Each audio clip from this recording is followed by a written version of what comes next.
Balance, balance. Check. Balance. Check. Check. Balance. That's what makes this country so great, folks. Checks and balances. I'm Ralph. I'm on the night crew here at Deer Valley. Some of you may know me. For those that don't, and especially to those that may have met me for the first time shortly after the noon meal today, and who are still traumatized. I just want to say one bad apple don't spoil the whole bunch. But as Justin might agree, a little Ralph after a Deer Valley meal sometimes helps the soul feel much better.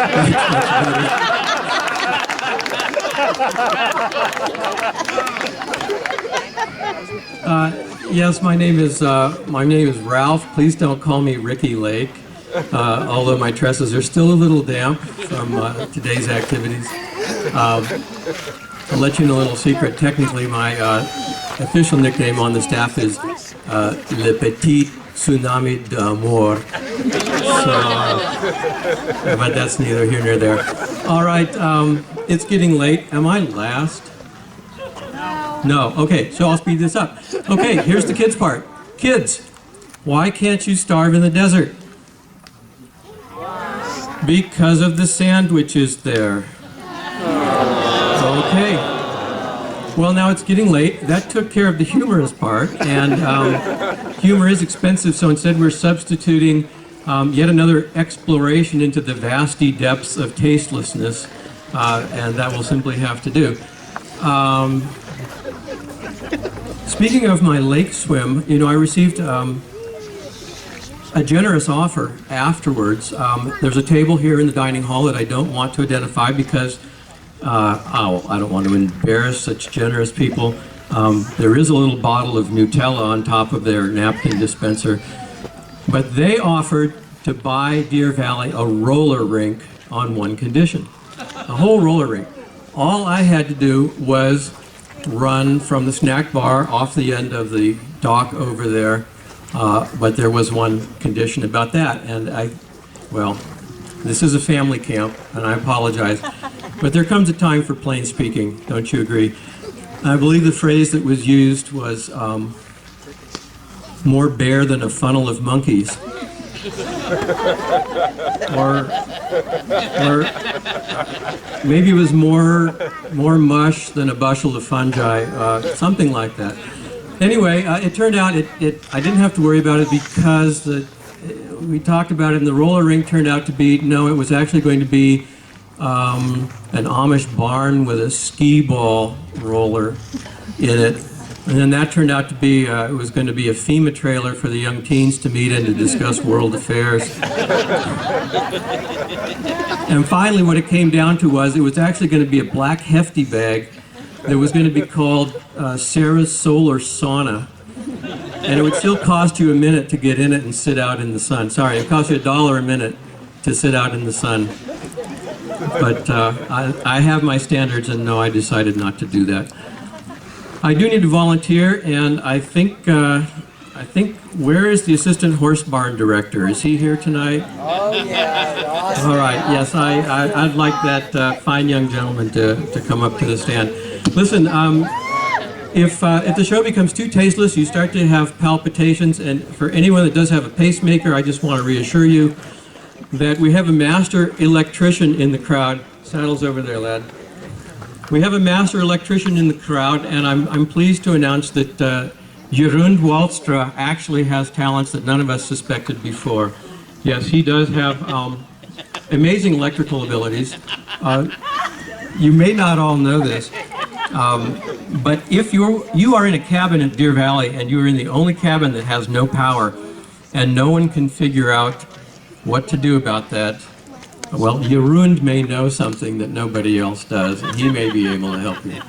In fact, if you find yourself somewhere where the lights are on or nobody's home, Jeroen may be able to help with that. If in the night... lights turned off or something? Just tell me where the switch is. No problem. I'm sorry, I think I hear an affiliate of Pork Pie College. If late at night you hear unusual sounds coming from underneath your cabin, I advise you to call Jeroen. And you may hear him call back from underneath your floorboards. And he may say, smakkelech, which is a Dutch word which means almost as many things as aloha. But when Jeroen says it from underneath your cabin, he is telling you, oh, I found a euro cent in your fuse box, and I'm putting it in my coin purse. So, anyway, no fears. If you feel your pacemaker is starting to go, Jeroen will rub sparks from his very own hands and restart your heart right here in front of the campfire, okay? Where is the assistant horse barn director? Clark. Is there a Mr. Spatterini in the audience? Because I need you here, sir. Ah, yes, Mr. Spatterini, I believe you have an enterprise, a company, a business. Mr. Dave's Riding Supply. Yes, Mr. Dave's. Mr. Dave's Riding Supply. And you provide riding supplies to horsemen all over the world, I understand, is that correct? Yes. Yes. And you're constantly innovating? Yes. Yes, for the betterment of the equestrian population, and this is pretty exciting stuff. And Mr. Dave, do you have a new innovative product to show us tonight? Saddle floss. Saddle floss. Now, is it true? Pardon? Brother. Yes, brother. Is it true that after a hard day's riding, a rider can experience chafing and discomfort in the saddle area? Oh, big time, big time. Yes. Is perspiration ever a factor in the saddle region? I guess, yeah. Is this true? Is the horse barn director? Is this true? Is this a problem? Thank you. Yes, it is. All right. And is it ever the case that after a hard day in the saddle on the trail home, you may just not feel exactly as fresh as a Deer Valley sunrise?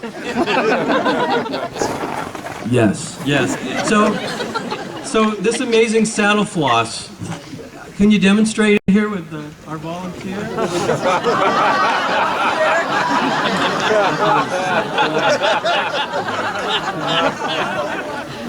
Well, I saw a demo video on this, and as I understand it, the horseman simply inserts the floss into his jeans in such a way that that flossing action is like never more than well, it's just right there, folks.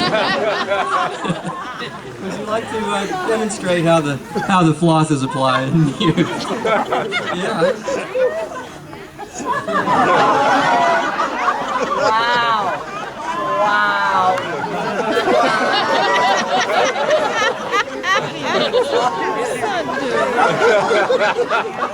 And can they buy this directly from you, Mr. Dave? Directly from me. All right.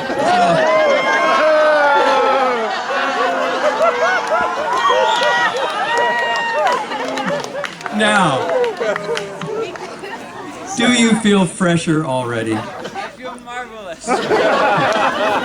All right, well, there you have it, friends. Mr. Dave's Saddle Floss. Big hand for the Horse Barn Assistant Director, Mr. Dave. Thank you very much.